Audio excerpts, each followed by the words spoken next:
प्यारे छात्रों, आज हम व्याकरण में संधि के बारे में कुछ जानकारी हासिल करने वाले हैं। आपको पता है संधि के 3 भेद है, 3 प्रकार है, स्वर संधि, व्यंजन संधि और विसर्ग संधि। आज हम भाग क्रमांक 1 इसमें हम सिर्फ स्वर संधि के बारे में जानकारी हासिल करने वाले हैं। इस वीडियो को ध्यान से सुनना है, ध्यान से देखना है। शब्दों को देखते ही पहचानो, शब्दों को देखते ही पहचानो। संधि का अर्थ होता है जॉइनिंग, संधि का अर्थ है मेल।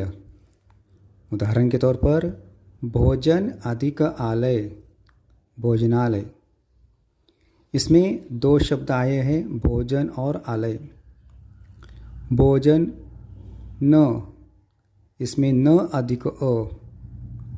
आलय का पहला शब्द है आ, यहाँ अ का आ से मेल होने से आ बना है। तो यहाँ पर भोजन के अंत में न शब्द आया है। न यह व्यंजन है और अ स्वर है, बराबर है। तो यहाँ पर स्वरों का मेल हुआ है, इसलिए हम कहेंगे स्वर संधि। और उदाहरण लेते हैं, धर्म अधिक आत्मा, धर्मात्मा। यहाँ अ का आ से मेल होने से आ बना है। इति अधिक आदि, इत्यादि। यहाँ ई का आ से मेल होने से या बना है। तीसरा उदाहरण देखते हैं, सूर्य अधिक उदय, सूर्योदय। यहाँ अ से उ से मेल होने से ओ बना है। परिभाषा इस तरह से होती है, 2 वर्णों यानी ध्वनियाँ के परस्पर मेल से जो विकार यानी परिवर्तन होता है उसे संधि कहते हैं। आगे देखते हैं संधि विच्छेद। संधि द्वारा मिले वर्णों के अलग अलग करके पुनः प्रारंभिक रूप में ले आना, उसे संधि विच्छेद कहा जाता है। जैसे उदाहरण है भोजनालय, भोजन अधिक आलय। इसे संधि यानी एकत्रित करना, विच्छेद यानी उन वर्णों को अलग करना, विच्छेद कहते हैं। तो स्वर संधि के बारे में अभी थोड़ी जानकारी विस्तृत से देखते हैं। जैसे छात्रों, आप जानते हैं कि हिंदी वर्णमाला में 11 स्वर है।